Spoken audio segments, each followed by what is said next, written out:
Hey, happy Friday, everybody. We're going like 3 or 4 hours, right? Is that what we're doing, Kris? Like, yes. Okay. Happy Friday. My goodness gracious, man. This is such a thrill, such an honor. Welcome to Stop Being the Best Kept Secret. My partner in crime is on a wonderful vacation with his wonderful, favorite, lovely wife. And so that was a joke. His favorite wife? His favorite wife. Another one? I didn't say that on live, did I? So, all right, Lene, love you out there. They're having a great vacation. His internet was a little shaky, so you guys are stuck with me. So let's go around the horn. I'm like, Erin, let me get my heart pills. Where are they? Okay.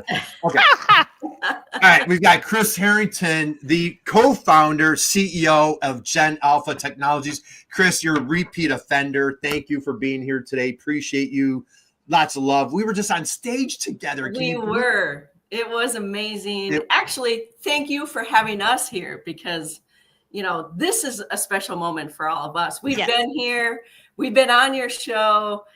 We think that this is going to be exciting for all the people who tune in every week to learn from you and Damon. And we're going to miss Damon while he's here, but it's an absolute pleasure to be here with you and my co-hosts at a broadcast for manufacturers. So thanks for inviting us to your show.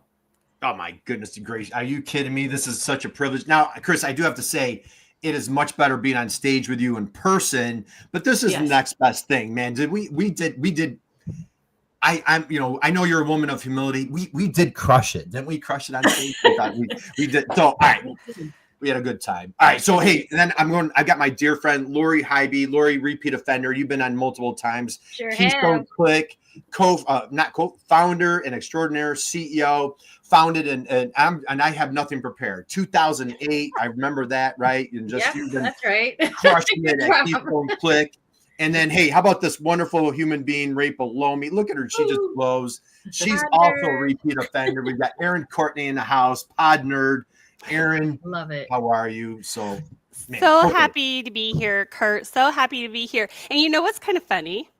When we planned this, Kris is like, it's hard for him to, he's such a good host, but I want to know about him. He's so gracious. He always asks the great questions. And so just be prepared. You're in the hot seat. It's not always a comfortable place to be, but we're going to take care of you. We're going to go real gentle on you. We are? I wasn't planning on being gentle. I was just trying to put him at ease before Sure. Okay. All right. Erin, I'm not buying it because I know Lori too well. So, hey, a couple comments here. And then I'm going to we've got the wonderful women of Wisconsin who have the Broadcast for Manufacturers, amazing, incredible podcast. These guys are just fierce advocates for manufacturing. I'm going to grab a couple comments. Then, Kris, I'm turning the show over to you, my friend. Harry's in the house today. Happy Friday. This episode today might be better than Sunday season ending of White Lotus. Wow, Harry. Pressure. Wow, no kidding. Oh, my God. Who died? Man. Don't tell me because this spoiler, I don't want to know. All right, no spoiler alerts. Hey, we got Diane Byer, my dear friend. She's been under the weather. Diane, sending you lots of love, my friend. So, okay, guys, we're flipping the script. Kris Harrington, my dear friend, take it away. What do we have? Well, we have you. And what more better way to start talking about you than to read your bio? Because, not many of your listeners probably have heard your bio because you're always, talking about everybody else. So I'm going to start right there. Curt Anderson is the founder of B2B Tail, dedicated to helping manufacturers stop being the best kept secret in their industry through profitable digital sales growth strategies. With over 9 years at B2B Tail, Curt provides valuable e-commerce strategies that help manufacturing companies achieve their goals and reach success. He creates free resources. So many free resources. Right. That's why I can't retire. He creates free resources to guide manufacturers on their e-commerce journey, including checklists, keyword strategies, and website optimization techniques. Curt's mission is to ethically drive the highest profits possible for manufacturers and entrepreneurs through effective digital marketing. He is a girl dad. He is a friend. to this show. And we love him dearly. And we're just so pleased to be here and for this crossover event. Thank you, Curt. Gee, oh my goodness. I mean, where'd my Kleenex at? Hang on. Erin. I didn't tell me I need to bring Kleenex. So thank you, Kris. That meant a lot. I appreciate it. Thank you. Absolutely. Well, we want to start with a lightning round. So this is intended to be fast and furious and whatever comes top to mind. Yes, watch that heart. We know you're a young guy. You're a young man. You know, you can't lose any hair with these questions. Right. Not going to happen, right? Well, I lose my eyebrows. So what was your first car? What was my first car? Oh my goodness. I had a, what I had a Dodge Charger, 19, what year was it? I had a Dodge Charger. Yeah, but it was like it wasn't a cool one. It was like the dorky one. It was like like a 4-cylinder, like So I was not a cool guy, but it was a Dodge Charger. And for the life of me, I can't remember the year right now. What color was it? Do you remember? 1984. You know what? It looked like a Dallas. I was not a Dallas Cowboy fan whatsoever, but when I drove down the street, it had like the Dallas Cowboy blue-gray going on. Oh, okay. Yeah. Awesome. My first car. All right, next up, controversial topic. So everybody just take a deep breath. Pineapple on pizza, yay or nay? Okay, is everybody? You know what? I don't want to lose any friends out there. I don't want to lose any friends. Okay. Yes! That's the right answer, Curt. Well done. All right. Okay. What was your most unusual job before marketing? My most unusual job before marketing, so that's a great question. So in college, I'll go to college. I was a busboy.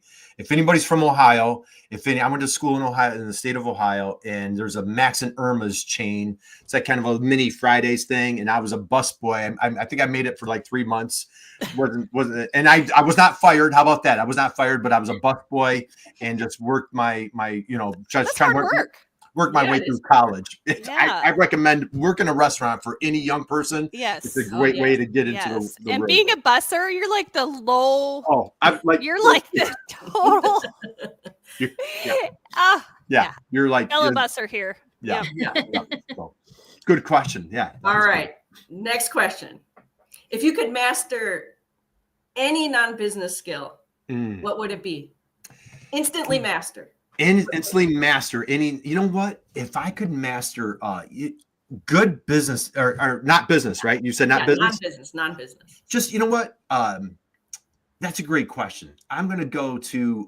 I'm married 27 years next month. If I could be a better husband, how about that? So if I could be a better husband, how much more could we love you? Listening. She should be listening. That's great. Oh my God. I'm working. She says I'm a work in progress. So we're trying to figure it out, So we're all a work in progress. Yeah. That's right. Nobody's perfect. That's right. That's right. Wow. So Curt.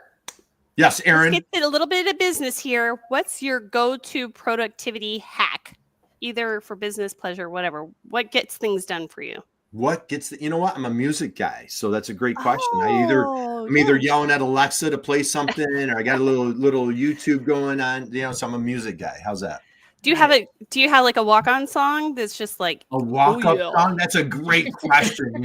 So usually I say Baby Shark. That's usually my answer to it. So, that's great. Just kidding. Oh my God, that'll never get out of my head. Thank you. Yeah, you're very welcome. All day long. That was just for you, Erin. That. Yeah, little Baby Shark.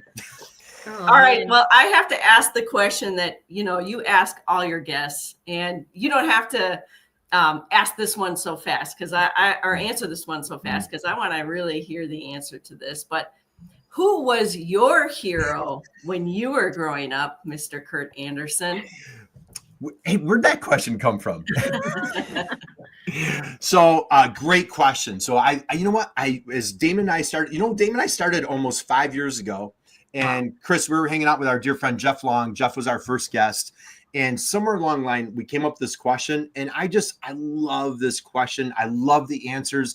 I feel it sets the tone for our conversation. So thank you for asking. I'll go here. So I was a sports junkie. So I'm much older than anybody here. So there was a guy named Larry Zonka, who was a running back for the Miami Dolphins in the 70s. I had everything Larry Zonka and pretty much anybody on the New York Yankees from the 1977, 1978 World Series teams. Those were my heroes. But my true hero was Dad. My father worshiped the ground he walked on. My dad. So if you guys haven't met me in person, Kris has met me. I'm 6. You know what? I'm 6'1" with hair, Kris. I'm like 6. I'm like just borderline 6 foot right now. So I'm 6 foot.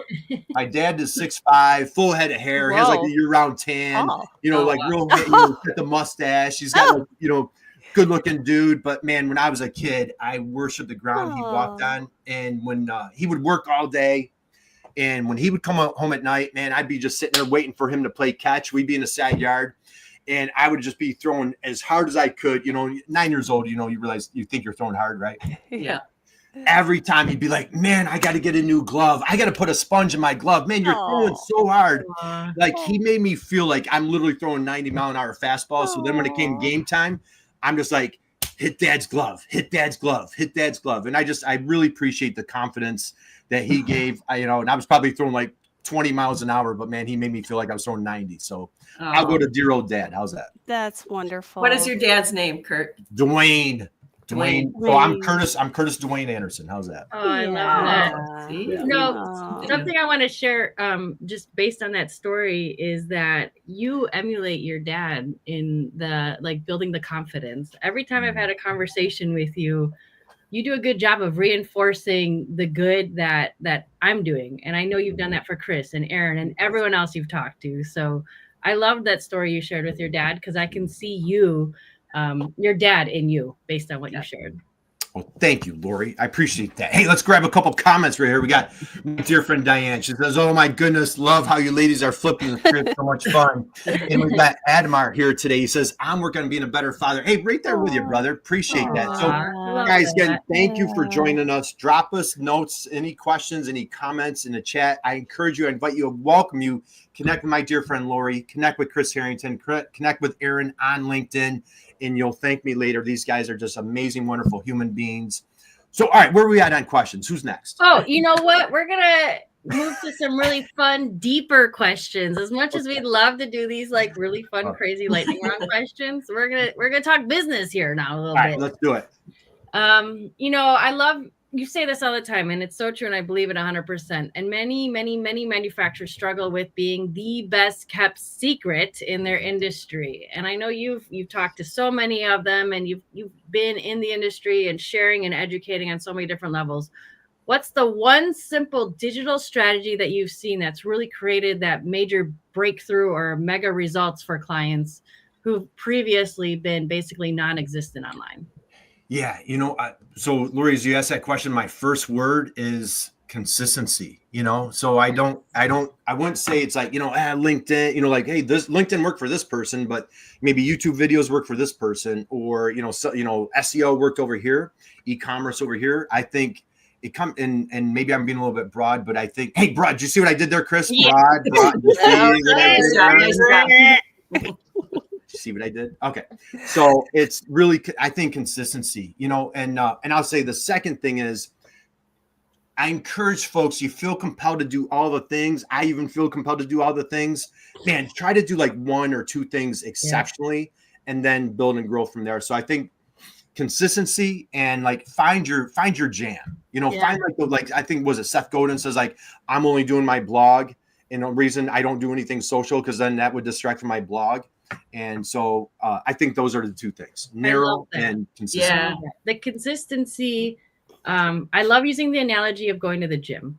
You can't sit there and do 100 sit-ups in one day and expect to have rock solid abs for a whole year. You have to be consistently working on your health and going to the gym to have that physique that you're going for. And it's the same thing when it comes to marketing your business and getting your messaging out there. So perfect answer, Curt. Thank you, Laura. Appreciate it. Yeah, and I would build on that too, because one of the things I think in the beginning, and we were at Gen Alpha a best kept secret. We didn't know how to early on attract new customers, right? So we had to do something different. And one of the things that we knew we had to do was break open some of our own barriers, right? We had to get out there, do podcasts, have webinars, have conversations, educate, reach our audience, hear from our audience. And then we had to consistently define goals and then consistently execute on those goals. So it is through the consistent execution and measuring what you're doing over time.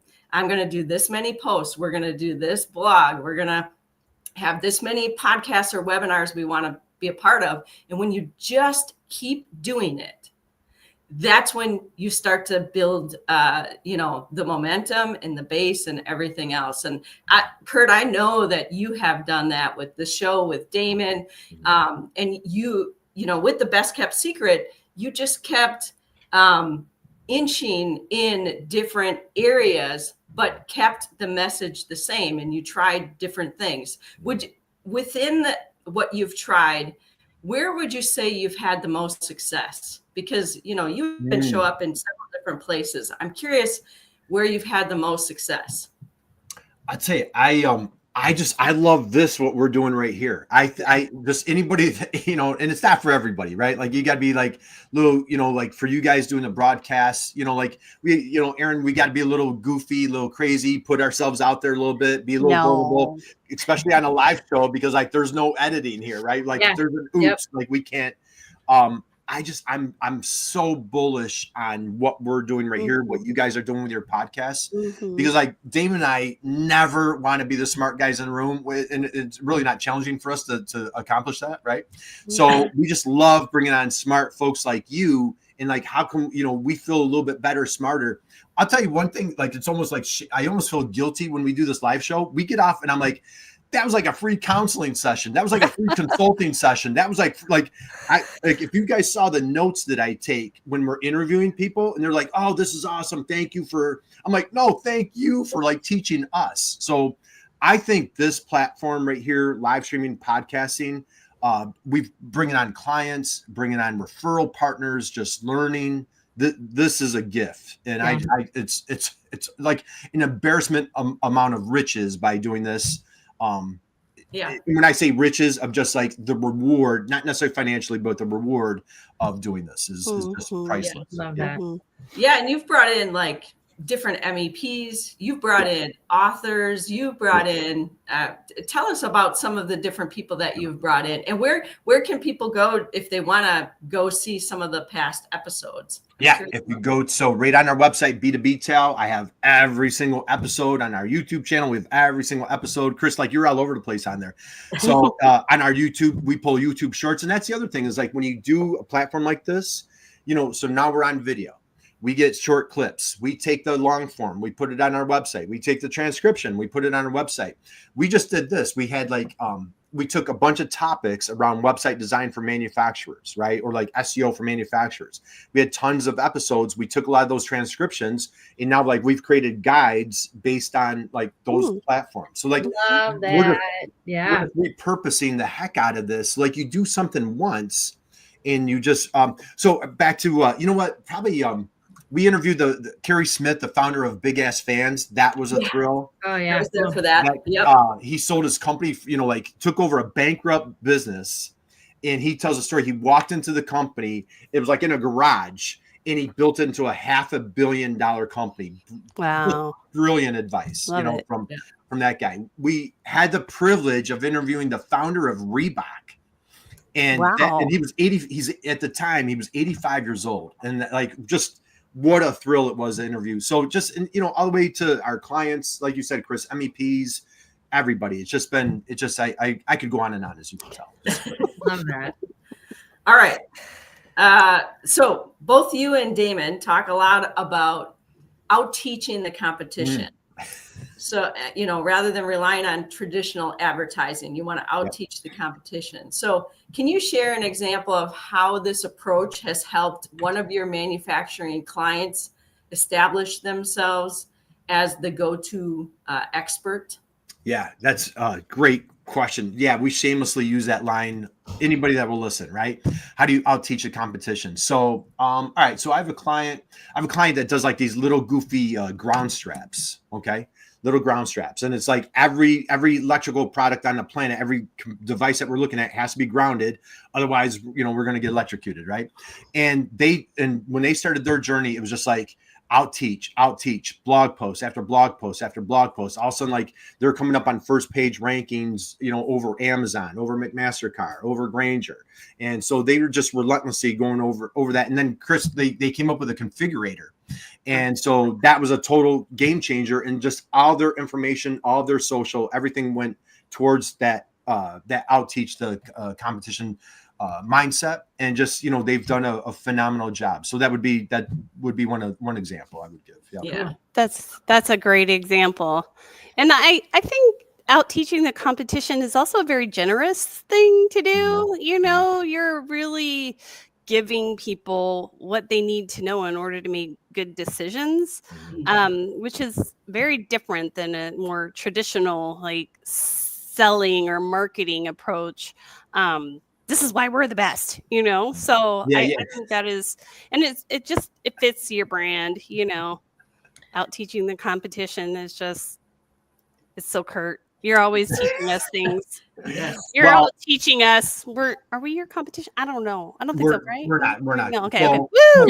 I do have to flip the script. I do have to flip the script back on you guys real quick. So if you allow me for a minute. So like Lori, if you guys go to Keystone Click, she does a phenomenal job of guides, resources, helping manufacturers. Lori, every time you and I are on stage together, whether it's Purdue or university or wherever you're here, I just really admire, how your team is just so dedicated to educating. You teach at local universities, all the things. Kris, same thing. You go to and I've had the privilege of Kris kind of watching you guys elevate and grow your out-teach the competition strategy. You and Kevin just, webinars, podcasting, guides. I'm on your email, all the things. Lori, I'm on your email. So, hey, how about round of applause to everybody for out-teaching the competition? Everybody's so dedicated, right? Totally. And the thing that popped into my head when you guys were talking about consistency is I can't think, the three of you are so consistent. Like really, it's like, it's great to see. You have to be, honestly. Yeah, but not everybody is. And the other problem can be getting redundant, and y'all are not redundant. Like you have a message. Yeah. But it doesn't get stale because you take the time with it. And again, it goes back to that exercising analogy. If you just do the same thing over and over, you start to lose momentum. So you also have to kind of, keep it fresh. Well, I've got a couple comments on that. The consistency part, I've actually been called out if I didn't drop an episode on time, or because people start to know that this is always happening and they have a set expectation. Yeah. So if you lose them once, it's extremely difficult to regain your trust again. Yeah. So consistency, uber important. And honestly, I'm not opposed to redundancy. In learning, we have to have repetition. Right. You don't want to hear the same thing day after day after day. Right. There's nothing wrong with repeating the same message, because that's fair. Especially like leveraging social media, only like 5 to 10% of your audience is going to see that one post. Right. So the next time you post the same thing, it could be a completely different 10% of your audience that's going to see that. That's fair. Yeah. Somehow you managed to make it fresh every time. You do it. Like, I think, it's a fine line to walk, right? I mean, that's one of the greater challenges, like keeping it interesting for you to produce that content. Sure. Being consistent, Well, it goes to what Curt was talking to about repurposing things, though. Yeah. Yes. That's the same thing and reuse it 10, 20 different ways. Right. I always like to use the analogy, and I think I used it on the show last time I was on, Curt, with regards to education. I'm a big fan of cooking and cooking shows, and if I watched, Gordon Ramsay make a steak, and he gives me the step-by-step instructions on how to do it because he is the expert at it, I have gone to his restaurant and have paid for the steak, right? So at the end of the day, I'm still the expert in what I'm doing. You're the expert in what you're doing. There's nothing wrong with sharing the recipe on how to do the thing. what you're doing is you're proving your expertise, that you know how to do it, and creating that level of trust so that that person, that company, that organization knows and confidently knows that you're going to help them solve whatever problem that is. Yeah. Lori, if I owed you $1 for every time that I reference you, and I use that, I just used that last week. I probably owe you several $100s. I use that line. I'm like, my friend Lori Highby says I could watch a cooking channel all day. If it wasn't last week, it was probably this week. I use that reference all the time. I love that reference. Brilliant. Yeah, that's a good one. Well, except for that it makes you hungry. And it is lunchtime. It is lunchtime. Yes. Right now. We should have brought lunch together. We could have next time. I'm gonna go get a steak. Curt, even in this day and age, all of us are not surprised by this fact, but it happens. There are still some manufacturers who are just beginning this journey. They're just beginning to think about their digital presence. What's the first step you recommend they take that can make the biggest difference in their visibility and lead generation? First step. KYS. Any ideas? Any guesses? So Erin, I know you're thinking KISS, right? KYS. I was thinking of different KY, but okay.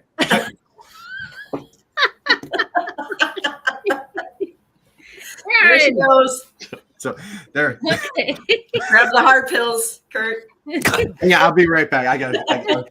All right, Erin. I don't know what's so funny. So KYS, know your soulmate. Know your soulmate. Know your buyer. Oh, I love it. Yeah.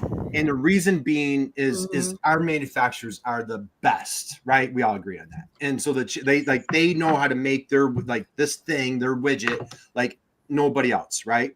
The challenge is, especially for our contract custom manufacturers, are like, well, we could CNC for anybody, or we could make circuit boards for, but then when you talk to them within like 5 minutes, they're like, oh, well, we're really snug in aerospace, or we're in DOD, like whatever space they're in.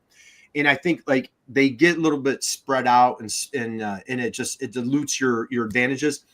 Focus on your core strengths and opportunity. I bet 80% of my first meetings start there, where they're very, very broad. Hey, I did it again, Erin. I couldn't help it. Yes. I love that you're calling it out every time you do it. 3 times you get a prize. They're very broad tasks for manufacturers, by the way. So, but they narrow your focus, know I know kind of like, it's marketing speak, like, hey, you need the ideal buyer persona. Man, I'm telling you, I think it's critical knowing that buyer. Yeah. You know your soulmate inside and out. Right. That's the ticket. Yeah. Yes. Excellent advice. I agree. 100%. What kind of exercise, because I think this is a really good one, and I'm sure Curt and Lori, between the two of you, what exercises do you take people through to get them to know your soulmate? Like what can somebody do right now to get, because I love KYS. It's a very different way than saying ideal customer profile that speak, we all kind of hear it and we ignore it or whatever. But when you say know your soulmate, that's a very specific targeted approach. Mm-hmm. And I know a lot of people, because they do think broadly about a lot of things, they miss this mark. Mm-hmm. So talk about some strategies for that, I think. Go ahead. I mean, we do this for all of our clients. So I'm happy to answer this, and Curt, you can elaborate in any way you want.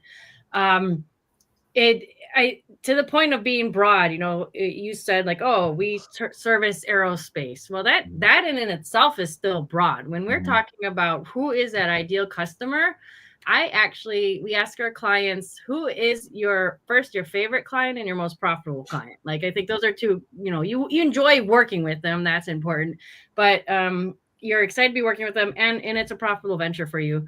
But we have them pick the actual name. Like, what is the name? We'll just say the name Jeff right now, right? For the example here. Okay. What is Jeff's title? What is his pain? Why did he come to you?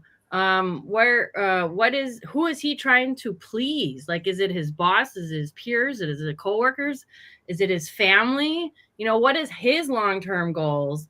What is it that if something could change magically in your industry that would make Jeff's life so much easier? What is that? So it's really getting into the root and inside the head of one person that is that ideal customer, as opposed to, you know, the masses of the industry. And even to the extent of, you know, where did they get their information from? What podcasts do they listen to? What social media channels do they hang on?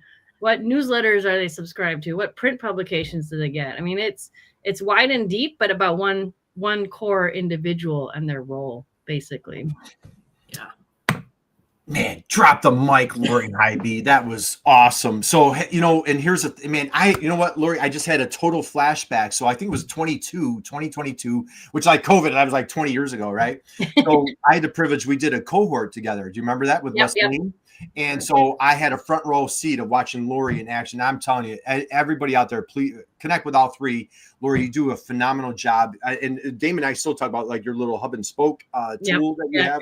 For messaging, This is what a little tool that so we have like a proprietary, we call it the digital game plan that we do with all of our clients. And so the nice thing is what we do. So Erin, you're talking about like competitors, like Lori is like the retainer, like she's going to do all the things, like she'll be your marketing CMO. What we do is like, we're more like, we want to do training. We're trying to we're great on like the first 90 days. And then we like to hand off people to like Lori, we're like, she could take them to the next level.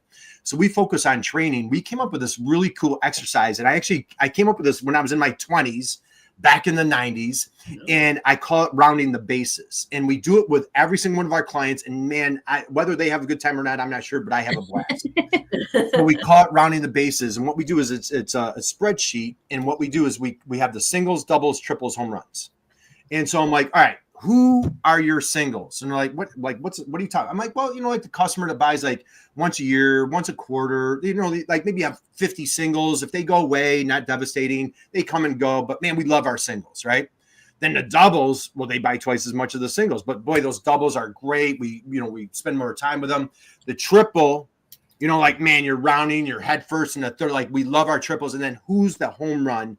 Who's like the game-changing client that, you know, is going to change the trajectory of the business, right?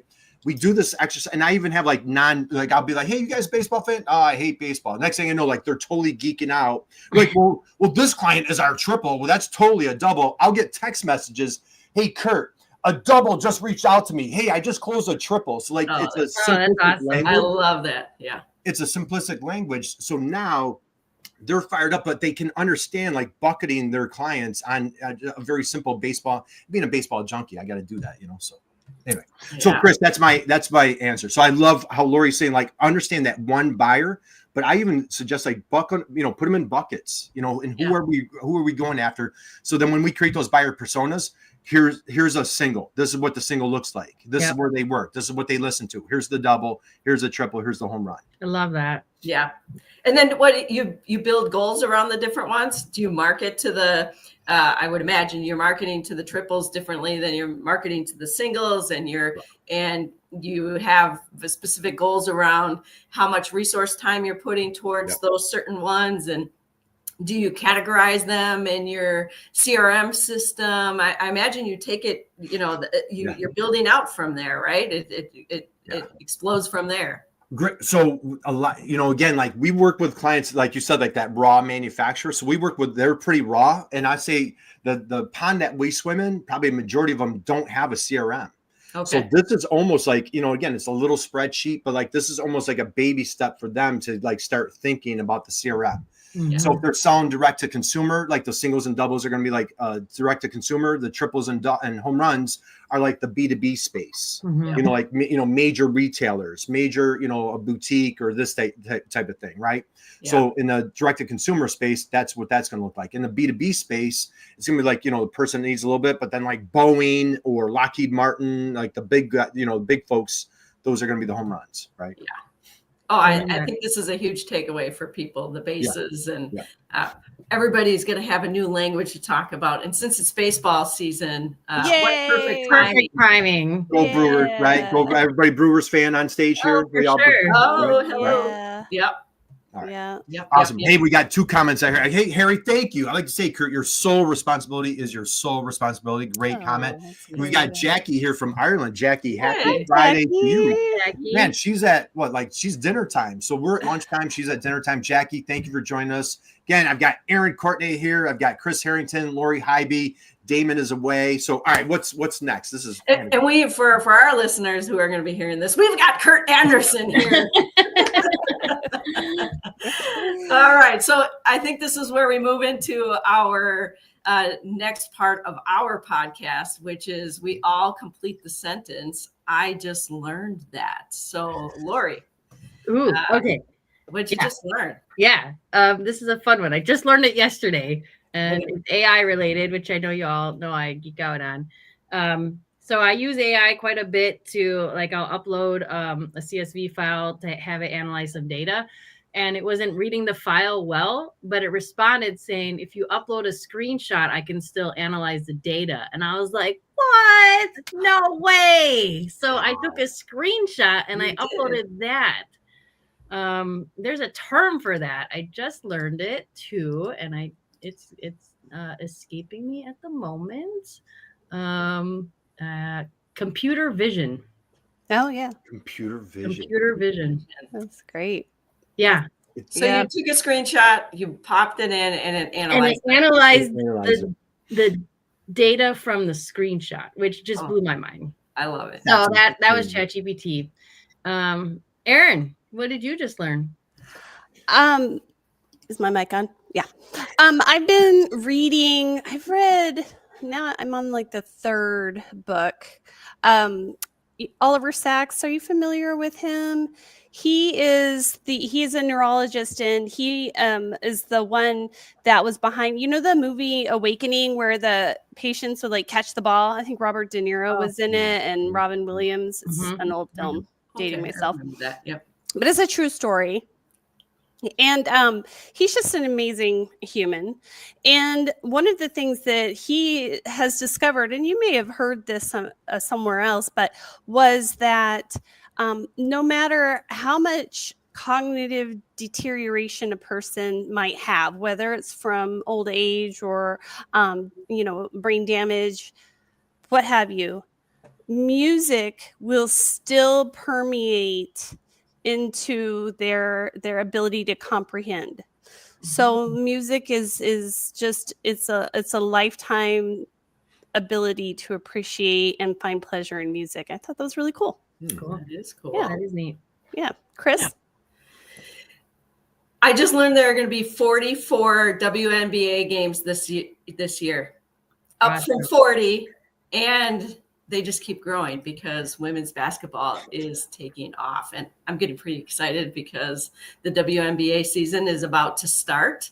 Yeah. So, we're finishing up the college and, all of those games now, and then it will start to convert and we'll get ready. So I'm very happy to see. Now, what we don't know is if compensation is growing for these athletes in the same way that the number of games. We know that they're reviewing it, that there's a lot more money coming into women's basketball and women's sports in general. Yeah.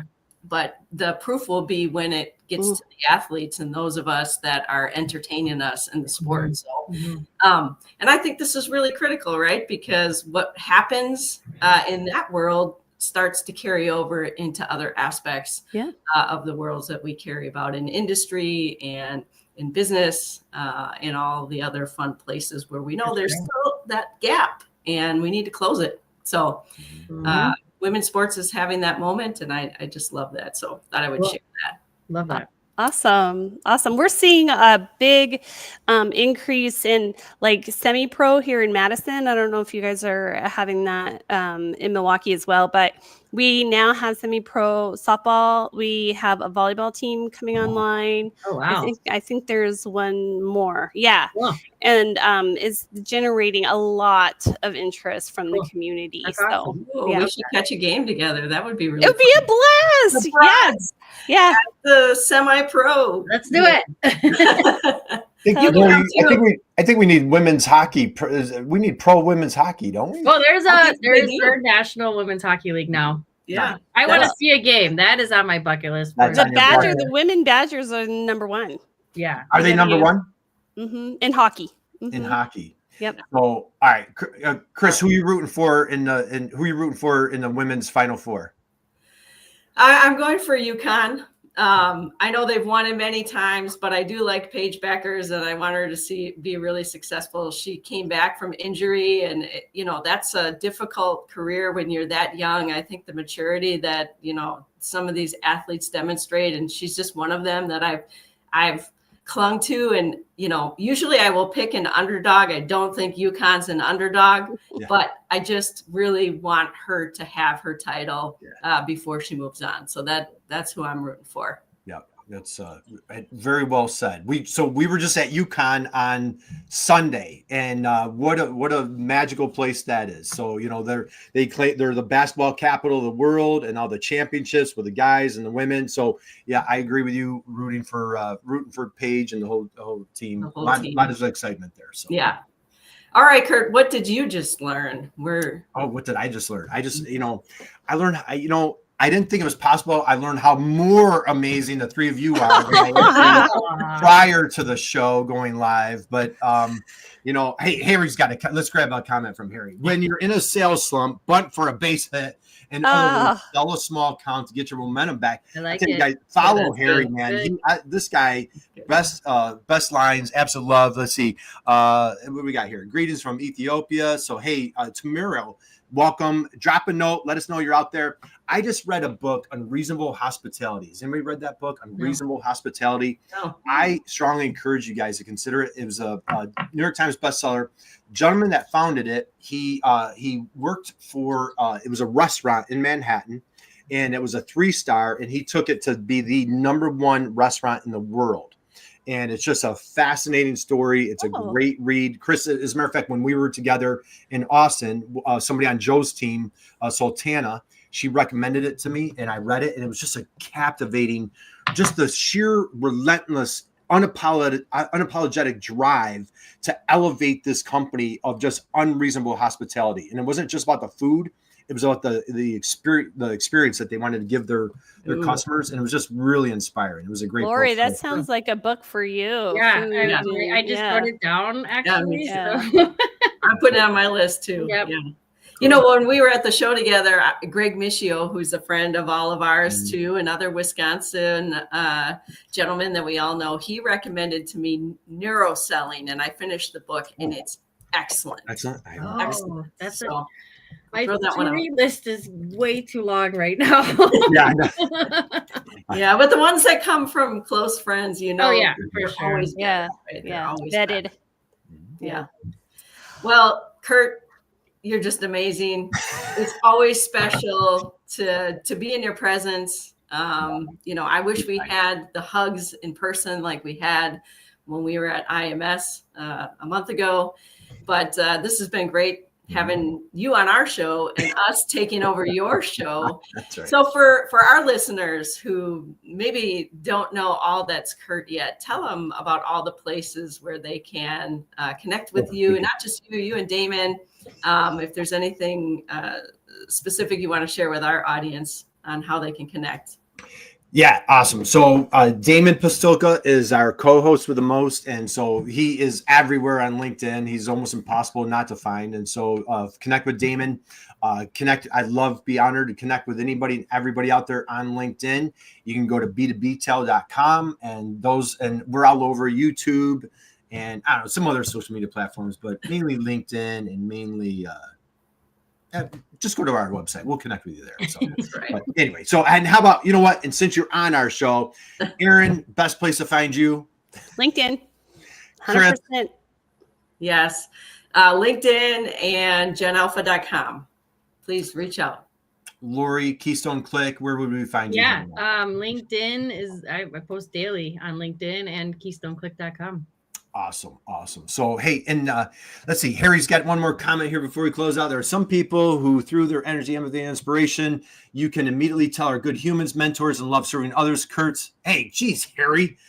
Kurt's all of that and more. Thank you for great. All right. Thank you, Harry. Thank you for everybody. Awesome. Thank you for Yes. Tamiro and Diane and Jackie. I want to thank all the comments. Adamar, thank you guys for stopping by today. Thank you for everybody that didn't drop a comment. But hey, you know, how about we get a big round of applause for our three wonderful, amazing, beautiful, lovely hosts here. So thank you, Lori. Thank you, Kris. Thank you, Erin. Let's see if we can do it, Erin. Let's see if we can do it. I can't do it. So, all right, we'll close out with this. So, hey, somebody says that's great. Diane says, thank you all. You made me smile and laugh. Diane, thank you. Hope you're feeling better. I know she was down a little bit. Have a great weekend.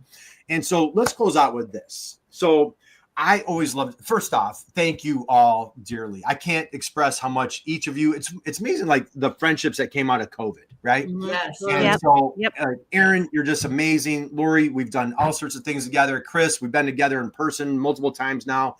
Just, you know, hugging each other, just being on stage together, just absolutely awesome. And I just tell you what an inspiration you guys are to me. And I thank you, appreciate you from the bottom of my heart. And what I want to do as we close out, just go out and be someone's inspiration, just like these three wonderful ladies. And you too will make the world a better place. So thank you guys. Hang out with me for 1 second. We'll see you guys next week.